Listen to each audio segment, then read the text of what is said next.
Hello everyone, welcome to challenger classes. My name is Udit Gupta. हम लोग आज अपना न्यू लेक्चर जो कि इलेक्ट्रिक फील्ड पर बेस्ड होगा वो शुरू करेंगे। इलेक्ट्रिक फील्ड पर बेस्ड मैं 2 लेक्चर्स बनाऊंगा। पहला लेक्चर हम इलेक्ट्रिक फील्ड के कॉन्सेप्ट्स को कवर करने में यूज करेंगे और दूसरे लेक्चर में हम सारे न्यूमेरिकल्स को डिस्कस करेंगे जो कि एनसीईआरटी में। ठीक है, एक बेसिक आइडिया लगाएंगे कि इलेक्ट्रिक फील्ड के न्यूमेरिकल्स को अटेम्प्ट कैसे करें। तो स्टार्ट करते हैं। हमारा जो टॉपिक होगा एक्चुअली इलेक्ट्रोस्टैट्स यानी फर्स्ट चैप्टर जो है हमारा इलेक्ट्रिक चार्जेस एंड फील्ड्स का तीसरा टॉपिक है हमारा। ठीक है, पहला टॉपिक चार्ज था, दूसरा कूलम्ब्स लॉ और तीसरा हमारा इलेक्ट्रिक फील्ड। तो इलेक्ट्रिक फील्ड को शुरू करने से पहले मैं आप लोगों को थोड़ा रिकॉल कराना चाहूंगा मैग्नेटिक फील्ड के बारे में। क्लास 10th में हमारा एक चैप्टर था magnetic effect of electric current. ठीक है, वहां पर हमने मैग्नेटिक फील्ड के बारे में थोड़ा सा पढ़ा था। ब्रीफ में हम लोग जो डिटेल में हम लोग क्लास 12th में पढ़ेंगे चैप्टर 4 में। ठीक है, अभी थोड़ा सा उसको रिकॉल करते हैं। अगर आपको याद हो तो एक मैग्नेट होता है और अगर कोई मैग्नेट है आपके पास तो उसके चारों तरफ एक ऐसा स्पेस होता है, एक ऐसा रीजन होता है जिसके अंदर अगर कोई दूसरा मैग्नेटिक मटेरियल का मतलब होता है ऐसे मटेरियल जिन पे मैग्नेट फोर्स लगा सकता है। अब जैसे प्लास्टिक पर तो लगा नहीं पाएगा, तो प्लास्टिक जो है मैग्नेटिक मटेरियल नहीं है, वो नॉन मैग्नेटिक है। ठीक है, तो मैग्नेट के चारों तरफ एक ऐसा स्पेस या रीजन होता है जिसमें कोई दूसरा अगर मैग्नेटिक मटेरियल या कोई दूसरा मैग्नेट भी अगर आप इंटर कराते हो, मान लेते ये चीज यहां पर है, इसको आपने, ये क्वाइन है, मान लेते ये क्वाइन है, इस क्वाइन को अगर आपने इस फील्ड में इंटर कराया तो इस फील्ड में इंटर कराने के बाद क्या होगा, जाहिर सी बात है ये मैग्नेट कॉइन को अट्रैक्ट करने लगेगा। उसके बाहर अगर आपने निकाल दिया उस रीजन के बाहर तो कॉइन को अट्रैक्ट नहीं कर पाएगा। मतलब इस मैग्नेट के चारों तरफ एक ऐसा स्पेस, एक ऐसा रीजन है जिस रीजन के अंदर क्या है, magnetic field. Field in the sense एक रीजन, एक स्पेस जहां पर मैग्नेट का फोर्स कोई दूसरा मैग्नेट या कोई दूसरा मैग्नेटिक मटेरियल एक्सपीरियंस कर सकता है। एक ऐसा स्पेस, एक ऐसा रीजन जिस रीजन के अंदर अगर कोई दूसरा मैग्नेट या कोई मैग्नेटिक मटेरियल इंटर कर जाए तो ये मैग्नेट उस पर फोर्स लगाएगा, तो उस रीजन या उस स्पेस को मैग्नेटिक फील्ड कहते हैं। मैग्नेटिक फील्ड लाइंस भी होती थी, कुछ ऐसे होती थी, नॉर्थ से निकलती थी साउथ में जाती थी, नॉर्थ से निकलती थी साउथ में जाती थी। ठीक है, कुछ ऐसी मैग्नेटिक फील्ड लाइंस होती थी। ठीक है, तो ये हमारी मैग्नेटिक फील्ड लाइंस थी और ये मैग्नेटिक फील्ड लाइंस पूरे स्पेस में, जितना पूरा रीजन है मैग्नेटिक फील्ड का, उस पूरे स्पेस में होंगी। ठीक, और इसी स्पेस के अंदर अगर कोई दूसरा मैग्नेटिक मटेरियल या ऑब्जेक्ट आ जाए तो उस पर ये मैग्नेट क्या करेगा, फोर्स लगाएगा। कुछ ऐसा ही हमारे चार्जेस के साथ भी होता है। अगर हम बात करें चार्जेस की, कुछ ऐसा ही हमारे चार्जेस के साथ होता है। आपने देखा कूलम्ब्स लॉ में कि अगर कोई plus Q amount of charge है, अगर कोई plus Q amount of charge है तो इसके अगर आसपास कोई दूसरा charge, suppose that minus Q coulomb का कोई चार्ज आ जाए, तो ये वाला चार्ज प्लस क्यू कूलम का चार्ज इसको क्या करेगा, अपनी तरफ अट्रैक्ट करने के लिए फोर्स लगाएगा, अपनी तरफ अट्रैक्ट करने के लिए फोर्स लगाएगा। ठीक है, अगर इसी चार्ज के इस तरफ मैं कोई दूसरा चार्ज ले आऊं, इधर मान लेते प्लस क्यू का चार्ज, तो अब दोनों पॉजिटिव है तो पॉजिटिव पॉजिटिव रिपेल करेगा, तो ये प्लस क्यू का चार्ज इस वाले माइनस प्लस क्यू चार्ज को क्या करेगा, रिपेल करेगा, क्योंकि दोनों पॉजिटिव नेचर के। यानी इस चार्ज के अराउंड भी कुछ ऐसा स्पेस है जिस स्पेस में अगर कोई दूसरा चार्ज आएगा तो ये वाला चार्ज क्या करेगा, उस पर फोर्स लगाएगा। वो अट्रैक्शन का भी हो सकता है और रिपल्शन का भी हो सकता है। 1 सेकेंड,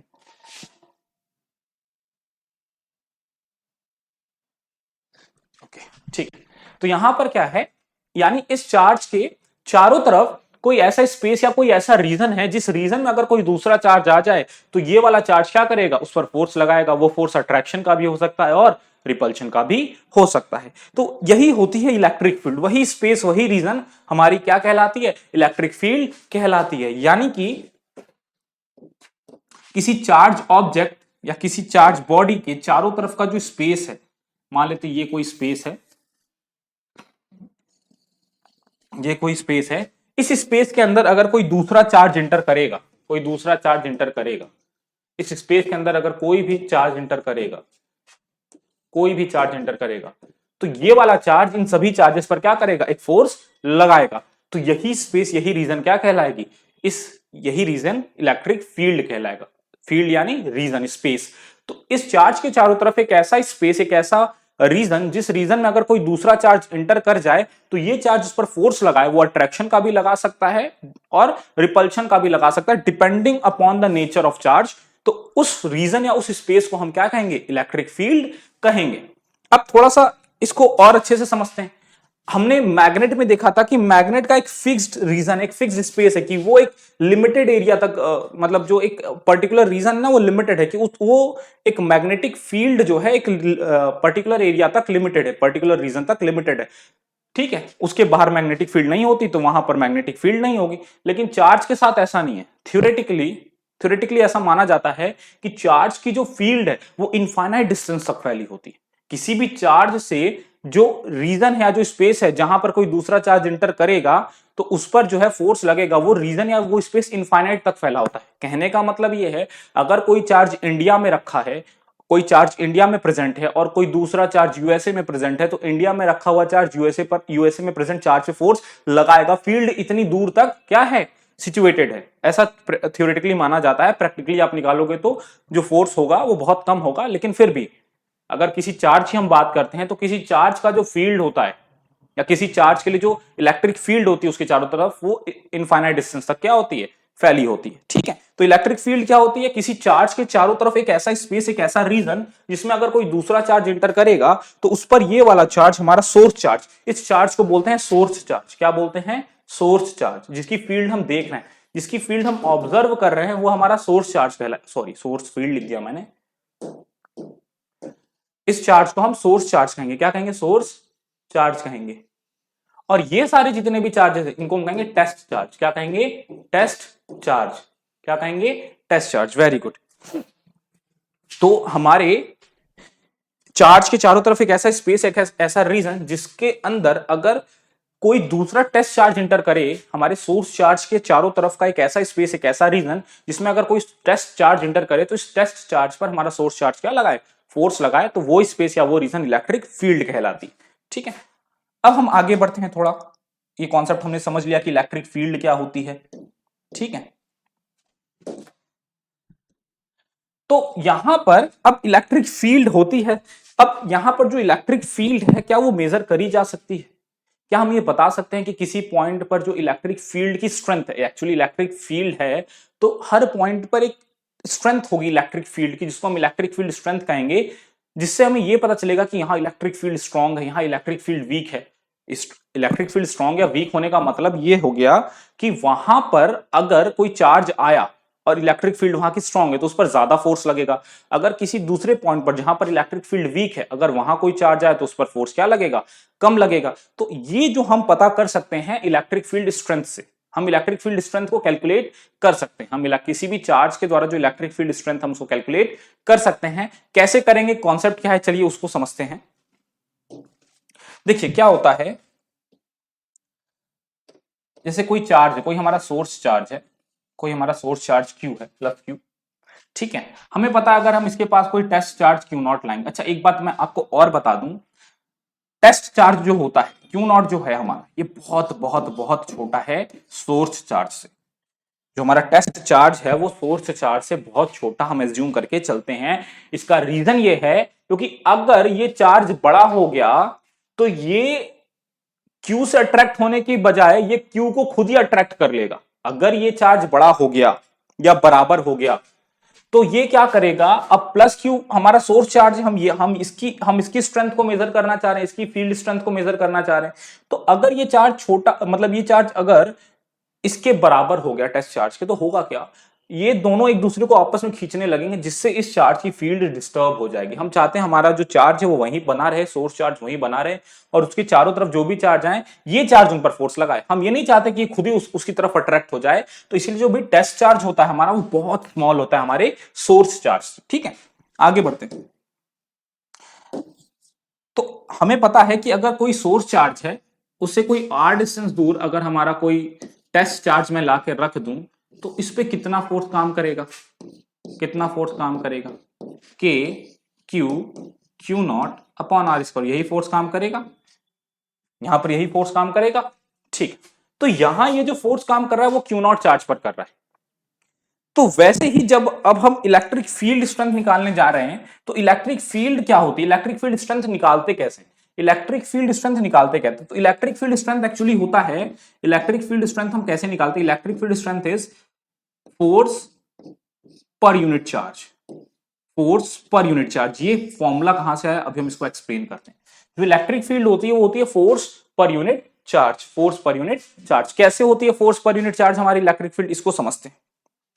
देखिए अभी इस फॉर्मूले को हम लेकर के आएंगे, मेरे को पूरा देखिए, मान लेते हैं ना ये प्लस क्यू चार्ज, और हम इससे ना इस पॉइंट पर ए पर हैं, ये पॉइंट ए है हमारा, ये पॉइंट बी है हमारा, और ये पॉइंट सी है हमारा।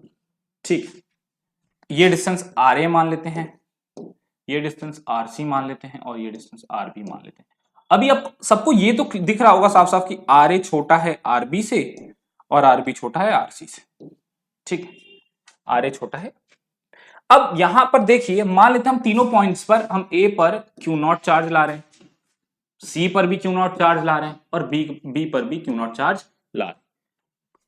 तो ये हमारा जो सोर्स चार्ज है इन टेस्ट चार्ज, क्योंकि देखो अभी देखो पहले मैं बता दूं इलेक्ट्रोस्टैट्स में जो भी डेरिवेशन जो भी फॉर्मूला हम करेंगे उस केस में हम क्या मानेंगे, हम सारे चार्जेस को पॉजिटिव मानेंगे। जो भी हम जनरलाइजेशन करेंगे, चाहे फॉर्मूला डेराइव करें, चाहे किसी चीज को हम समझ रहे हैं, उस केस में हम चार्जेस को पॉजिटिव ट्रीट करेंगे। ठीक है, तो यहाँ दोनों चाहे टेस्ट चार्ज चाहे सोर्स चार्ज दोनों ही क्या है हमारे पॉजिटिव है। हमें पता है ये सोर्स चार्ज दोनों तीनों पॉइंट्स पर रखेगा, क्यू नॉट को रिपेल करेगा।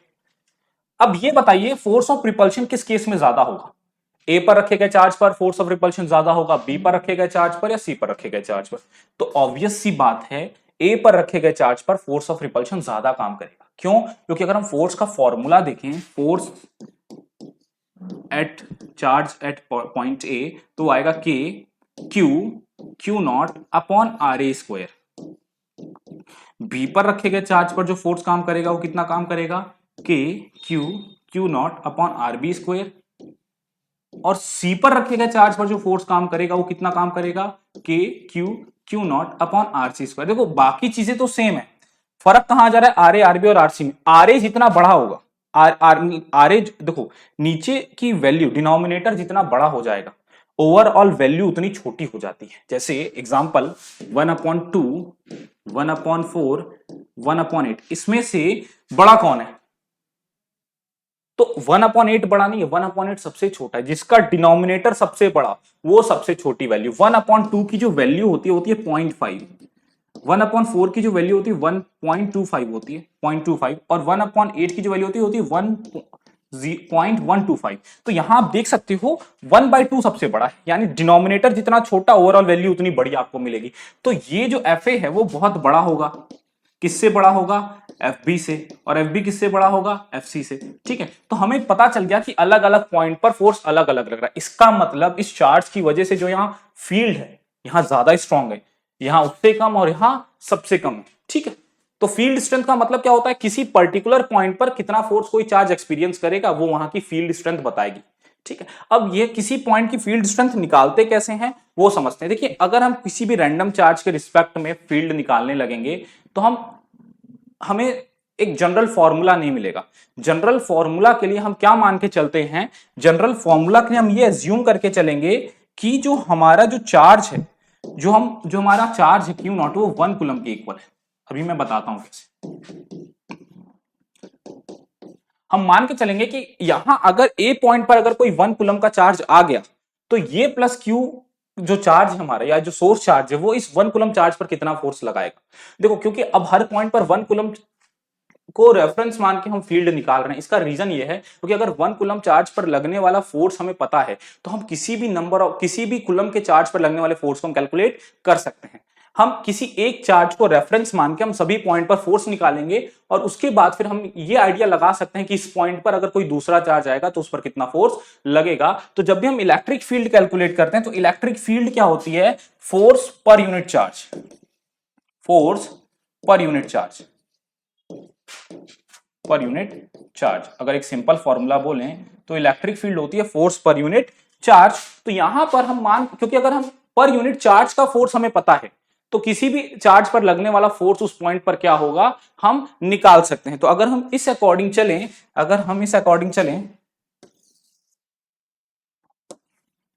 अगर हम मान के चलें कि हमारा जो क्यू नॉट है वो 1 कूलम का है, तो वो क्या आएगा कि क्यू नॉट को 1 कूलम रख दिया, ठीक है। तो यहां से फोर्स जो लग रहा है 1 कूलम चार्ज पर K q upon r A square लग रहा है। अब हमें 1 कूलम चार्ज पर लगने वाला फोर्स पता है, तो अब हमसे बोले 2 कूलम चार्ज पर कितना फोर्स लगेगा, तो आप क्या करोगे, 1 कूलम चार्ज पर जितना फोर्स लग रहा है उसमें 2 कूलम का मल्टीप्लाई करा दोगे। या 3 कूलम चार्ज पर कितना फोर्स लगेगा हमें हमसे पूछ ले, तो आप क्या करोगे, 1 कूलम चार्ज पर जो फोर्स लग रहा है उसमें आप 3 का मल्टीप्लाई करा दोगे। तो 1 कूलम चार्ज पे लगने वाला फोर्स जो है वो किसी भी पॉइंट का इलेक्ट्रिक फील्ड स्ट्रेंथ बताता है।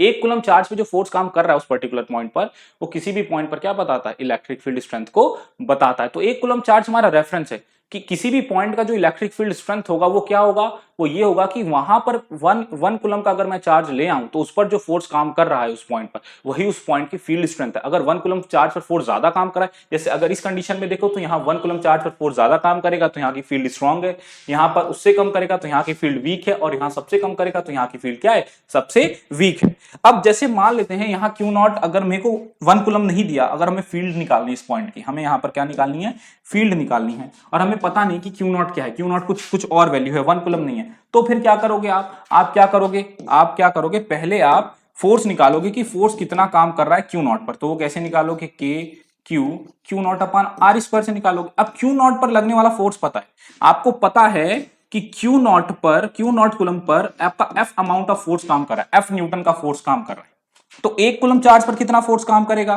तो आप क्यू नॉट कूलम को क्यू नॉट इंटू 1 कूलम लिख सकते हो। तो अगर Q not coulomb per F Newton का फोर्स काम कर रहा है तो 1 कूलम पर कितना करेगा, क्यू नॉट को उधर भेजते हैं तो ये आ जाएगा F upon q not Newton. तो यानी 1 कूलम चार्ज पर जो फोर्स काम करता है वो एफ अपॉन क्यू नॉट होता है, वो क्या होता है, एफ अपॉन क्यू नॉट। और यही 1 कूलम चार्ज पर लगने वाला फोर्स उस पॉइंट की क्या होती है, इलेक्ट्रिक फील्ड होती है। यही उस पॉइंट की क्या होती है, इलेक्ट्रिक फील्ड होती है। तो इलेक्ट्रिक फील्ड क्या होती है, इलेक्ट्रिक फील्ड एक रेफरेंस फोर्स है किसी 1 कूलम चार्ज पर जो लग रहा है।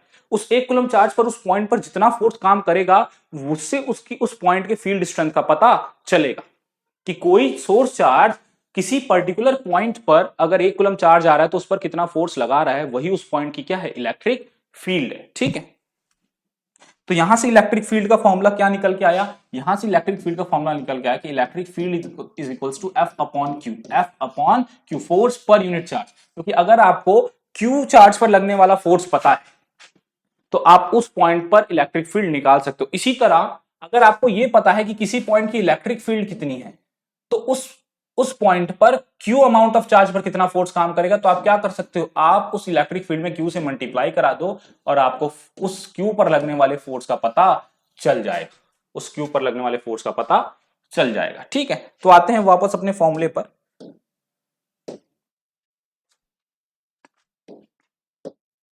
देखिए यहां पर क्या लिखा है, the electric field of the electric field intensity और the electric field strength at a point is defined as the force experienced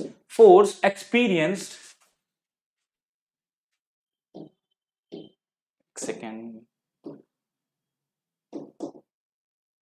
क्या लिखा है यहां पर, is the force experienced by a unit positive test charge.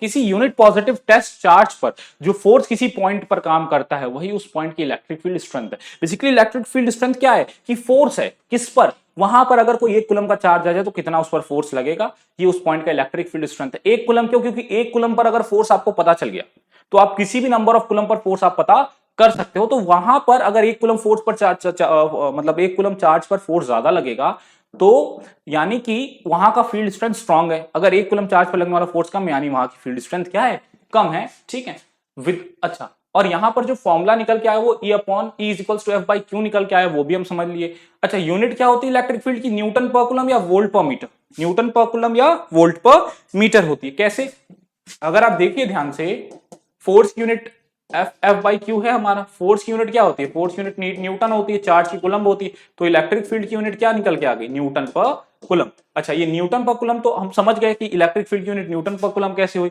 लेकिन volt पर metre कैसे हुई, इसके लिए हम सेकंड चैप्टर जब हम पढ़ेंगे तो वहां पर हम देखेंगे पोटेंशियल और इलेक्ट्रिक फील्ड का रिलेशन। तो हम समझ जाएंगे कि इलेक्ट्रिक फील्ड की यूनिट वोल्ट पर मीटर कैसे हुई। देखो इलेक्ट्रिक फील्ड जो है ना, इलेक्ट्रिक फील्ड एक वेक्टर क्वांटिटी है।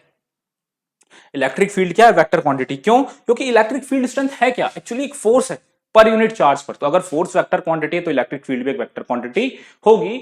और इलेक्ट्रिक फील्ड की जो डायरेक्शन होती है वो फोर्स के अलोंग होती है। इलेक्ट्रिक फील्ड की जो डायरेक्शन होती है वो किसी भी चार्ज पर लगने वाले फोर्स के अलोंग होती है। किसी भी चार्ज पर लगने वाले फोर्स के अलोंग होती है। ठीक है, चलिए समझते हैं। डायरेक्शन को भी हम समझ लेते हैं एक बार अपने, कि डायरेक्शन का क्या, कैसे डायरेक्शन का पता करना है या डायरेक्शन क्या होती है। सपोज दैट अगर ये मेरे पास कोई प्लस क्यू सोर्स चार्ज है, तो अगर इसके आसपास कोई दूसरा plus q not source charge आए तो ये इस पर किस तरफ फोर्स लगाएगा? रिपेल करेगा, इस तरफ फोर्स लगाएगा। तो इस प्लस क्यू की वजह से जो इस पॉइंट पर इलेक्ट्रिक फील्ड होगी वो भी इस तरफ होगी। इलेक्ट्रिक फील्ड भी किस तरफ होगी? इस तरफ होगी। अगर इस पॉइंट पर कोई प्लस क्यू नॉट चार्ज आ जाए तो इस पर लगने वाला फोर्स भी किधर होगा? नीचे की तरफ होगा। तो प्लस क्यू की वजह से जो इलेक्ट्रिक फील्ड इस डायरेक्शन में होगी वो भी इसी तरफ होगी। अगर कोई इधर कोई चार्ज आ जाए प्लस क्यू नॉट, तो इस पर लगने वाला फोर्स किस तरफ होगा? इस तरफ होगा। ठीक है, तो यहां इस डायरेक्शन में भी जो इलेक्ट्रिक फील्ड होगी वो इस तरफ होगी। अगर इधर कोई चार्ज आ जाए प्लस क्यू नॉट कूलम का तो क्या होगा? तो इस पर लगने वाला फोर्स इधर होगा, तो इलेक्ट्रिक फील्ड भी हमारी इधर होगी। और उसी तरीके से अगर इधर कोई चार्ज आ जाए प्लस क्यू नॉट कूलम का तो इस पर लगने वाला फोर्स इधर होगा, तो हमारी इलेक्ट्रिक फील्ड भी किधर होगी? इधर होगी। तो इस तरीके से देखो हम ना प्लस क्यू को रेफरेंस, हम चार्जेस को पॉजिटिव मान के चलते हैं और उससे जो डायरेक्शन आती है हम उसी को रेफरेंस डायरेक्शन मान लेते हैं। तो यहां से अगर मैं प्लस क्यू, अगर कोई प्लस क्यू चार्ज है तो उसकी वजह से अगर मैं फील्ड लाइंस को ड्रॉ करूं कि फील्ड लाइंस कैसी होंगी, तो ऐसी होंगी, अवे फ्रॉम द चार्ज होंगी। अवे फ्रॉम द चार्ज क्यों? क्योंकि अभी हमने देखा कि अगर इस प्लस क्यू के आसपास अगर कोई दूसरा पॉजिटिव चार्ज है तो वो उसको रिपल करेगा हर डायरेक्शन में। तो इस वजह से जो इलेक्ट्रिक फील्ड होंगी वो अवे फ्रॉम द चार्ज होंगी। लेकिन अगर मैं यहां पर इस चार्ज को प्लस क्यू की बजाय माइनस क्यू कर दूं, तब अगर मैं इसके आसपास कोई, अगर हमारा सोर्स चार्ज पॉजिटिव की जगह निगेटिव हो जाए तब इलेक्ट्रिक फील्ड कैसी होगी? तो यहां पर अगर मैं माइनस क्यू के आसपास अगर कोई अपना अगर मैं माइनस क्यू के आसपास अगर कोई plus q naught test charge लाता हूं तो उस पर लगने वाले फोर्स की डायरेक्शन क्या होगी? उस पर ध्यान देंगे। ठीक है, उस पर ध्यान देंगे।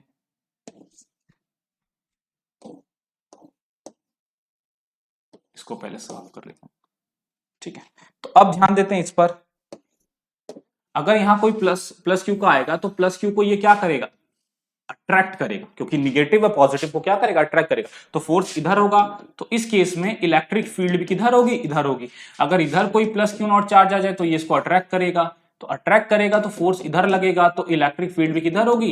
इधर होगी। और अगर इधर कोई प्लस क्यू नॉट चार्ज आ जाए तो ये इसको क्या करेगा? अट्रैक्ट करेगा। क्या करेगा? अट्रैक्ट करेगा। फोर्स इधर लगेगा तो इलेक्ट्रिक फील्ड भी इधर होगी। तो वैसे इधर आ जाएगा तो इलेक्ट्रिक फील्ड किधर होगी? जाहिर सी बात है, फोर्स इधर लगेगा, अट्रैक्शन का फोर्स लगेगा, खींचेगा ना, ये अपनी तरफ खींचेगा। ऐसे मैं किसी को खींच रहा हूं तो मैं अपनी तरफ फोर्स लगा रहा हूं, तो ये भी अपनी तरफ लगाएगा, तो इलेक्ट्रिक फील्ड किधर होगी? इधर होगी। और वैसे अगर इधर कोई मैं प्लस क्यू नॉट चार्ज ले आता हूं तो इस पर लगने वाला फोर्स इस तरफ होगा, वो खींच रहा है इसको भी, तो इलेक्ट्रिक फील्ड भी इधर होगी। तो हमारा पैटर्न क्या होगा निगेटिव चार्ज के लिए इलेक्ट्रिक फील्ड का? तो निगेटिव चार्ज के लिए जो इलेक्ट्रिक फील्ड होगा वो टुवर्ड्स द चार्ज होगा। जो इलेक्ट्रिक फील्ड की डायरेक्शन होगी टुवर्ड्स द चार्ज होगी। क्या बता रही इलेक्ट्रिक फील्ड की डायरेक्शन? इलेक्ट्रिक फील्ड की डायरेक्शन क्या बता रही? इलेक्ट्रिक फील्ड की डायरेक्शन ये बता रही कि अगर कोई भी पॉजिटिव चार्ज इसके स्पेस में एंटर करेगा तो वो सबको क्या करेगा? अट्रैक्ट करेगा। तो ये हमारी पॉजिटिव और निगेटिव चार्ज की इलेक्ट्रिक फील्ड लाइंस हमने ड्रॉ कर ली। अभी हम और भी इलेक्ट्रिक फील्ड लाइंस को ड्रॉ करेंगे, सीखेंगे हम वो। ठीक है, वो धीरे धीरे करेंगे, डाइपोल का और बाकी सबका देखेंगे।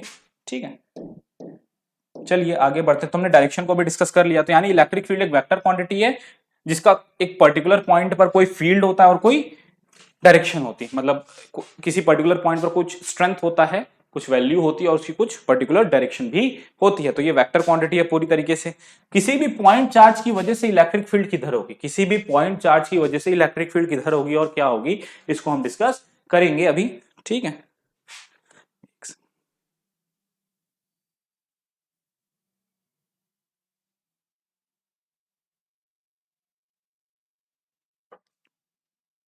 चलिए अब यहां पर ध्यान दीजिए।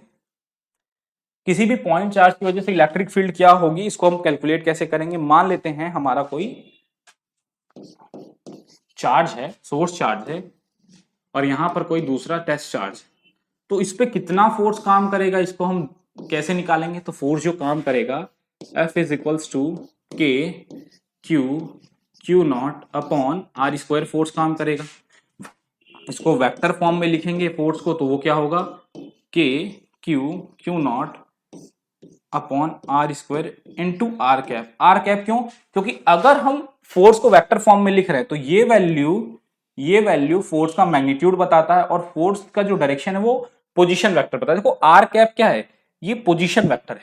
क्या है? Position vector. ये बता रहा है कि मतलब हम किस डायरेक्शन में जो है फोर्स को देख रहे हैं। तो अगर आप देखो ध्यान से तो प्लस क्यू नॉट जो फोर्स लगाएगा, फोर्स लगाने के लिए प्लस क्यू नॉट के इफेक्ट को या जो फील्ड है उसको इस डायरेक्शन में जाना पड़ेगा। ठीक, इस डायरेक्शन में जो फील्ड है इस डायरेक्शन में जा रही है, तो इस वजह से जो डायरेक्शन हो जाएगा हमारे आर का वो ये होगा। अगर हम इसको वेक्टर फॉर्म में माने तो हमारे को प्लस क्यू को फोर्स लगाने जाना है क्यू नॉट पर, प्लस क्यू चार्ज को फोर्स लगाने जाना है क्यू नॉट पर, तो हमें किस तरफ जाना पड़ेगा? फोर्स लगाने हमें इस तरफ जाना पड़ेगा। तो पोजीशन वेक्टर किधर हो जाएगा? पोजीशन वेक्टर इस तरफ हो जाएगा। ठीक है, तो पोजीशन वेक्टर इस तरफ है तो फोर्स भी किस तरफ लग रहा है? फोर्स भी इस तरफ लग रहा है। ठीक है, फोर्स भी इस तरफ लग रहा है। ठीक है, तो ये आर कैप की जो वेक्टर आर है, जो हमारा पोजीशन वेक्टर, जो फोर्स का जो डायरेक्शन वो सेम होता है। ठीक है, तो यहां पर ये हमारा फोर्स वेक्टर फॉर्म में हमने लिख दिया। Magnitude K q naught upon r square, ये मैग्नीट्यूड हो गया, और आर कैप क्या हो गया? हमारा डायरेक्शन हो गया। अब इलेक्ट्रिक फील्ड हमने क्या पढ़ा है? इलेक्ट्रिक फील्ड पढ़ा है कि फोर्स अपॉन चार्ज। अगर किसी चार्ज पर कुछ फोर्स काम कर रहा है तो उस पॉइंट पर इलेक्ट्रिक फील्ड क्या होगी? कितना फोर्स काम कर रहा है अपॉन किस चार्ज पर काम कर रहा है। तो उसको रखेंगे अगर हम यहां पर तो क्या आएगा? K q naught upon r square upon q naught. तो क्यू नॉट से क्यू नॉट क्या हो जाएगा? कैंसिल आउट हो जाएगा। तो ये क्या आएगा? K q upon r square हो जाएगा। ठीक है, तो जो इलेक्ट्रिक फील्ड आती है किसी पॉइंट की, किसी पर्टिकुलर पॉइंट पर जो इलेक्ट्रिक फील्ड आती है वो आती है के क्यू अपॉन आर स्क्वायर। और यहां पर भी जो इलेक्ट्रिक फील्ड की जो डायरेक्शन होती है वो पोजीशन वेक्टर के ही अलोंग होती है। पोजीशन, जिस डायरेक्शन में पोजीशन वेक्टर होगा। देखो चार्ज, अब जैसे मैं पॉजिटिव चार्ज हूं और सामने वाला कोई दूसरा पॉजिटिव चार्ज है, मैं उसको धक्का दे रहा हूं, तो धक्का देने के लिए मुझे किधर जाना है? मुझे इधर जाना है। इधर जा रहा हूं अगर मैं, तो मेरा पोजीशन वेक्टर किधर होगा? इस तरफ होगा ना, इस तरफ होगा पोजीशन वेक्टर। अगर मैं पॉजिटिव हूं और कोई निगेटिव है, मेरे को क्या करना है? मेरे को फोर्स लगाने के लिए खींचना है, ऐसे खींच रहा हूं मैं उसको, तो पोजीशन वेक्टर अब किस तरफ हो जाएगा? मेरी तरफ हो जाएगा। समझना ध्यान से, अगर मैं पॉजिटिव चार्ज हूं और कोई यहां निगेटिव चार्ज है तो मैं उसको फोर्स लगाऊंगा किस तरफ? अट्रैक्ट करूंगा, तो मैं अपनी तरफ खींचूंगा, ऐसे आ जाओ इधर। तो खींचूंगा तो मुझे इसके अलोंग, मैं इस अलोंग खींच रहा हूं ना, इस डायरेक्शन में खींच रहा हूं। मैं जो डिस्टेंस देख रहा हूं अपनी तरफ देख रहा हूं खींचने के लिए, इधर इधर अब। तो ये पोजीशन वेक्टर किधर होगा? अपनी तरफ हो जाएगा, इस तरफ हो जाएगा। और फोर्स भी किधर लगेगा? फोर्स भी इधर लगेगा। तो जो पोजीशन वेक्टर और फोर्स की डायरेक्शन होती है वो सेम होती है, और वैसे ही पोजीशन वेक्टर और जो इलेक्ट्रिक फील्ड की डायरेक्शन होती है वो क्या होती है? सेम होती है। ठीक है, तो यहां पर हमारा इलेक्ट्रिक फील्ड आ गया किसी पर्टिकुलर पॉइंट पर। देखो इलेक्ट्रिक फील्ड स्ट्रेंथ क्या होती है? किसी पॉइंट की स्ट्रेंथ होती है कि इस पॉइंट पर अगर कोई भी चार्ज आएगा तो वो कैसा फोर्स एक्सपीरियंस करेगा, वो उस पॉइंट की इलेक्ट्रिक फील्ड स्ट्रेंथ होती है। और इलेक्ट्रिक फील्ड स्ट्रेंथ दो ही चीजों पर डिपेंड करती है बेसिकली। वैसे तो तीन चीजों पर करती है, पहले दो को समझते हैं। वो दो चीजों पर डिपेंड करती है। सबसे पहला कि कौन सी चार्ज की इलेक्ट्रिक फील्ड आप देख रहे हो, किस चार्ज की आप इलेक्ट्रिक फील्ड देख रहे हो। ई क्या है? के क्यू अपॉन आर स्क्वायर है ना। आप किस चार्ज की वजह से इलेक्ट्रिक फील्ड देख रहे हो? चार्ज जितना बड़ा तो उसकी वजह से किसी पर्टिकुलर पॉइंट पर जो इलेक्ट्रिक फील्ड होगी वो उतनी बड़ी होगी। और हम जिस चार्ज की इलेक्ट्रिक फील्ड देख रहे हैं उससे कितनी दूर पर देख रहे हैं, डिस्टेंस क्या है कि किस पॉइंट पर हम इलेक्ट्रिक फील्ड देख रहे हैं। जितना दूर हम चलते चले जाएंगे फील्ड उतनी वीक होती चली जाएगी। तो इलेक्ट्रिक फील्ड बेसिकली यहां दो चीजों पर डिपेंड करती है, हमारा सोर्स चार्ज की किसकी इलेक्ट्रिक फील्ड है अपॉन कितनी दूर पर हम इलेक्ट्रिक फील्ड को ऑब्जर्व कर रहे हैं उस सोर्स चार्ज से। और तीसरा है मीडियम, के यहां पर मीडियम को रिप्रेजेंट करता है। हमारा मीडियम क्या है? एयर है, वाटर है, हनी है, कौन सा मीडियम है, किसमें चार्ज रखा हुआ है, और उस केस में मीडियम पर भी डिपेंड करती है। ठीक है, तो ये हमारा क्या हो गया? Electric field due two point charge हो गया। आगे बढ़ते हैं। अब यहां पर एक ग्राफ आता है एग्जाम में,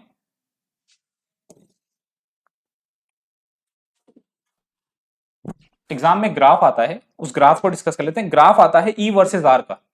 बताओ इलेक्ट्रिक फील्ड और आर के बीच का जो ग्राफ है वो कैसा बनेगा। तो अगर हम प्लॉट करें ई वर्सेस आर का ग्राफ, अगर ये हमारी इलेक्ट्रिक फील्ड है तो ये हमारी आर और ये हमारा आर है, तो आर को हल्का सा भी चेंज करने पर, अगर मैं आर को हल्का सा भी चेंज करूंगा तो आर स्क्वायर होने की वजह से चेंज बड़ा हो जाएगा ना। जैसे मैं कहता हूं मुझे जितने रुपए मिलेंगे, मेरे फ्रेंड को मेरे को जो भी पैसे मिल रहे हैं उसके स्क्वायर के रेट से पैसे मिलेंगे। मुझे 10 रुपए मिलेगा तो उसे 100 रुपए मिलेगा, मुझे 11 रुपए मिलेगा तो उसे 121 रुपए मिलेगा। तो मतलब समझ रहे हो, मेरा 1 रुपया बढ़ा, मेरे को जो मिलने वाला पैसा था वो 1 रुपए से बढ़ा, उसका 21 रुपए से बढ़ गया। समझ में आ रही है बात? मैंने कहा कि मेरे को 20 रुपए मिलेंगे तो उसको कितने मिलेंगे 400, मेरा 10 रुपए बढ़ा, उसका 200 रुपए बढ़ गया, सॉरी 300 रुपए बढ़ गया। समझ रहे हो? तो आर के हल्के से चेंज होने पर आर स्क्वायर बहुत ज्यादा चेंज हो जाएगा, तो इलेक्ट्रिक फील्ड बहुत चेंज, तो आर को हल्का सा चेंज करने पर इलेक्ट्रिक फील्ड बहुत ज्यादा चेंज होगी। क्योंकि आर बढ़ेगा इलेक्ट्रिक फील्ड घटेगी, आर बढ़ेगा इलेक्ट्रिक फील्ड घटेगी। तो जो हमारा ग्राफ होता है, मैं बता दूं, अगर कहीं भी ग्राफ आपको बनाना है और जो दोनों क्वांटिटीज का रिलेशन ऐसा है, कुछ ए बाय बी का है या ए बाय बी स्क्वायर का है, तो ग्राफ ऐसा ही बनता है। ठीक है, ये बनता है, आप प्लॉट करके देख लो वैल्यूज को रख के, तो ग्राफ आपका क्या बनेगा, ग्राफ ऐसा बनेगा। तो ई वर्सेस आर का जो आपका ग्राफ है वो कुछ ऐसा बनेगा। ठीक है, आ रही है बात समझ में? Very good. चलिए आगे बढ़ते हैं। तो हमने एक ग्राफ को भी आता एग्जाम में 1 मार्क का आ जाएगा। ठीक है, अच्छा अगर आर का आ गया या आर आपको बोल दिया आर स्क्वायर के रिस्पेक्ट में प्लॉट करो, तो आर स्क्वायर का भी ग्राफ सेम बनेगा, बट ये बहुत आर के चेंज होने से ई बहुत जल्दी घट रहा है। लेकिन आर स्क्वायर का मतलब पहले आर स्क्वायर 10 था, फिर आर स्क्वायर 11, आर 11 नहीं हुआ, आर स्क्वायर 11 हो गया, या आर स्क्वायर 12 हो गया। तो आर स्क्वायर हल्का सा चेंज होगा तो इलेक्ट्रिक फील्ड में भी हल्का सा चेंज आएगा, जिस वजह से ये ग्राफ थोड़ा सा ऐसा बन जाएगा। इसमें देखो, इसमें स्लैंटिंग ज्यादा है, ढलान ज्यादा है, लेकिन इसमें कम है। क्यों? क्योंकि आर स्क्वायर के चेंज होने से ई स्क्वायर में हल्का हल्का फर्क पड़ रहा है, लेकिन आर के चेंज होने से ई बहुत जल्दी बदल जा रहा है। ठीक है, तो ऐसा ग्राफ बनेगा दोनों के केस में। ठीक है, आगे बढ़े। चलिए, होपफुली आपको सब समझ में आ रहा होगा। अब हम बात करते हैं प्रिंसिपल ऑफ सुपरपोजिशन की। अभी तो हम एक चार्ज को लेकर चल रहे हैं कि एक चार्ज की वजह से किसी पॉइंट पर इलेक्ट्रिक फील्ड क्या होगी, हमने ये देखा। अब बात करते हैं अगर कई ग्रुप ऑफ चार्जेस हैं, क्या है, ग्रुप ऑफ चार्जेस है, ग्रुप ऑफ चार्जेस की वजह से जो इलेक्ट्रिक फील्ड होगी वो कैसी होगी, इसको डिस्कस करते हैं। ठीक है, चलिए पहले हम इसको देख लेते हैं। देखिए, मान लेते हैं ये कोई पॉइंट पी है, यहां कोई Q1 चार्ज है, यहां कोई Q2 चार्ज है, और यहां कोई Q3 चार्ज है। तीन चार्जेस हैं और ये कोई पॉइंट पी है। तो इस पॉइंट पी पर, जो कि तीनों चार्जेस के पास में है, इस पॉइंट पी पर इलेक्ट्रिक फील्ड क्या होगी? क्या Q1 की वजह से होगी सिर्फ, या सिर्फ Q2 की वजह से होगी, या सिर्फ Q3 की वजह से होगी? नहीं ना, तीनों चार्जेस का अपना फील्ड होगा, तीनों चार्जेस कुछ ना कुछ फोर्स लगाएंगे इस पॉइंट पी पर आने वाले चार्जेस पर। तो यहां पर नेट इलेक्ट्रिक फील्ड क्या होगी, मतलब नेट फोर्स कितना लगेगा अगर कोई चार्ज यहां इंटर करता है, या नेट फोर्स कितना लगेगा अगर 1 कूलम चार्ज यहां पर लाके मैं रख दूं, वो कैसे निकालूंगा, तो वो देखते हैं। तो यहां पर ये डिस्टेंस r1 मान लेते हैं, ये डिस्टेंस r2 मान लेते हैं, ये डिस्टेंस r3 मान लेते हैं। तो यहां पर जो नेट इलेक्ट्रिक फील्ड होगी वो तीनों चार्जेस की जो इलेक्ट्रिक फील्ड है उसका सम होगी, क्योंकि किसी एक चार्ज का इफेक्ट नहीं होगा। यहां पर कोई एक चार्ज यहां पर आने वाले चार्ज पर फोर्स नहीं लगाएगा, तीनों लगाएंगे। तो यहां पर इस पॉइंट पी पर जो इलेक्ट्रिक फील्ड होगी वो तीनों की वजह से होगी। तो क्योंकि इलेक्ट्रिक फील्ड एक वेक्टर क्वांटिटी है, तो तीनों चार्जेस की जो फील्ड होगी, तीनों मान लेते हैं ये जो फील्ड है, ये पॉइंट पी पर जो फील्ड है Q1 की वजह से, ये जो फील्ड है इस पॉइंट पर ये 2 की वजह से है, और ये जो फील्ड है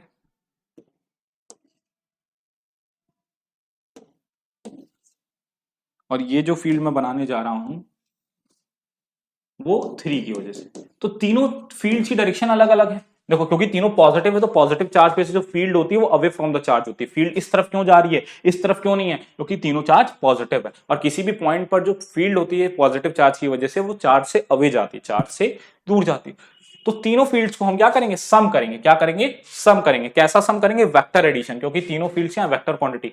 ये जो पोजीशन वेक्टर हो गया ये r1p हो गया, हम 1 से p जा रहे हैं। ये हो गया r2p क्योंकि हम 2 से p की तरफ जा रहे हैं। और ये क्या हो गया, ये r3p हो गया क्योंकि हम 3 से p की तरफ जा रहे हैं। ठीक है, 3 से p की तरफ जा रहे हैं। तो यहां पर देखो, यहां पर जो इलेक्ट्रिक फील्ड होगी पॉइंट p पर, आई होप विजिबल होगा, हाँ जी विजिबल है।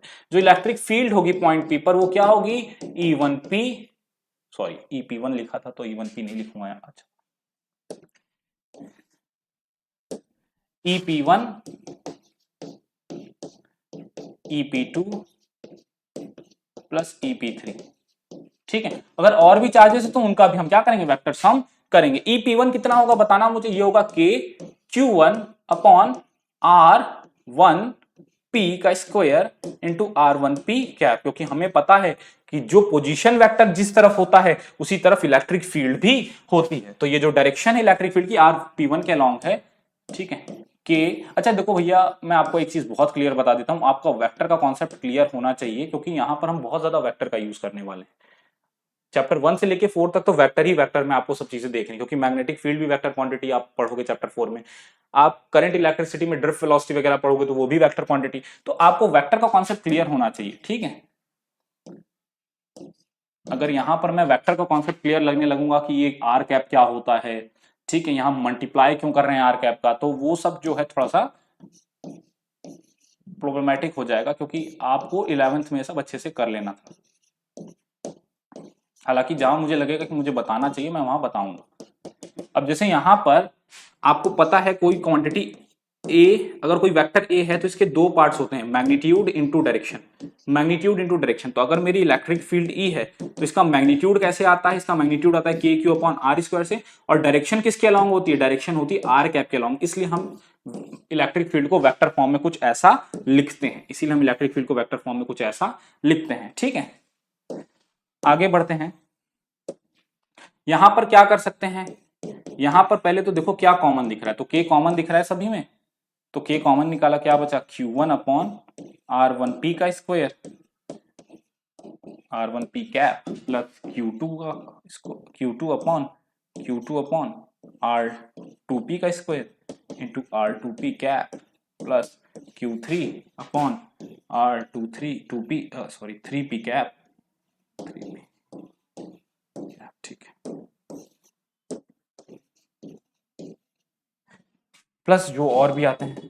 देखो इस पूरे को ना हम एक शॉर्ट फॉर्म में लिख सकते हैं, इस पूरे को हम शॉर्ट फॉर्म में लिख सकते हैं। वो फॉर्म क्या है, एक सेकंड में, इसको थोड़ा सा इधर आ जाओ आप, इधर, ठीक है। इसको मैं क्या करूंगा, इसको मैं शॉर्ट फॉर्म में कैसे लिखूंगा, EP को मैं लिख दूंगा इसको कि summation of I from 1 to I to N till N QI upon RIP square into RIP cap. कहोगे सर ये कैसे कर दिया आपने, हाँ, ये तो बड़ी खतरनाक फिजिक्स लगा दिया आपने। ये फिजिक्स नहीं है, मैथ से, ये मैथ का एक फॉर्मूला है समेशन का। देखिए यहां पर क्या होता है ना, जब कोई चीज सम हो रही होती है, कोई चीज सम हो रही होती है और 1 के इंक्रीमेंट के साथ हो रही है, जैसे यहाँ Q1 था, R1P था, R1, अब इंक्रीमेंट हो गया प्लस के बाद 2 2 2 हो गया, 3 3 3 हो गया 4, तो इसको हम समेशन के फॉर्म में ऐसे लिख सकते हैं। कैसे, इसको अगर मैं एक्सपेंड करूंगा तो कैसे करूंगा, इसको समझो। K तो ऐसे ही रहेगा, अब जो भी समेशन उसको ब्रैकेट में लिखता हूं, पहले I जहां जहां आई है वहां मैं 1 पुट करूंगा, तो जहां जहां आई है, QI है तो Q1, RIP है तो R1P का स्क्वायर, और RIP कैप है तो R1P का कैप, कर दिया, पूरा रख दिया। अब मैं लगाऊंगा प्लस, और प्लस लगाने के बाद क्या होगा, प्लस लगाने के बाद अब मैं 1 को इंक्रीमेंट कर दूंगा +1 करके, तो यहां आ जाएगा 2, 1 से हो गया 2, अब हर जगह जहां जहां आई था वहां रखूंगा 2, फिर रख दिया, पूरा सब में रख दिया, सारी वैल्यूज में रख दिया इन तीनों में। अब प्लस लगा करके अब क्या रखूंगा, 3 रखूंगा, ऐसे तो वही चीज मिलेगी ना आपको, यही चीज मिलेगी ना, तो इसको हमने शॉर्ट में ऐसे समेशन के टर्म्स में लिख लिया है, ठीक है। तो ये है सुपरपोजिशन प्रिंसिपल कि किसी पर्टिकुलर पॉइंट पर अगर कई सारे चार्जेस की वजह से फील्ड देखनी है तो कैसे देखेंगे, हम सभी फील्ड्स को क्या करेंगे, ऐड करेंगे। और एक बात मैं आपको बता दूं, अगर यहां पर सिर्फ Q1 चार्ज होता और वो इतनी इलेक्ट्रिक फील्ड लगा रहा होता, यहां पर EP1 के बराबर लगा रहा होता, तो Q2 और Q3 के आने के बाद भी जो Q1 जो यहां पर जो फील्ड लगाएगा, या जो Q1 की जो फील्ड होगी वहां पर, वो भी वही रहेगी, बदल नहीं जाएगी कि दो चार्जेस आ गए तो इसकी फील्ड कम या ज्यादा हो जाए। हाँ, नेट फील्ड, ओवरऑल फील्ड कम ज्यादा हो सकती है, लेकिन जो किसी इंडिविजुअल चार्ज की फील्ड है किसी P पॉइंट पर या किसी पर्टिकुलर पॉइंट पर, वो हमेशा कांस्टेंट बनी रहती है, ठीक है। तो ये हमारा कॉन्सेप्ट हो गया इलेक्ट्रिक फील्ड का, जितना मेजर कॉन्सेप्ट था। नेक्स्ट क्लास में हम लोग इसके न्यूमेरिकल्स को डिस्कस करेंगे, और हम लोग न्यूमेरिकल्स को करेंगे एनसीईआरटी के जो भी एग्जांपल्स हैं या जो भी एक्सरसाइज क्वेश्चंस है उसके न्यूमेरिकल को करेंगे। आप तब तक इस वीडियो को रिवाइज करिए, नोट्स बनाइए, नेक्स्ट लेक्चर में मिलते हैं। Thank you.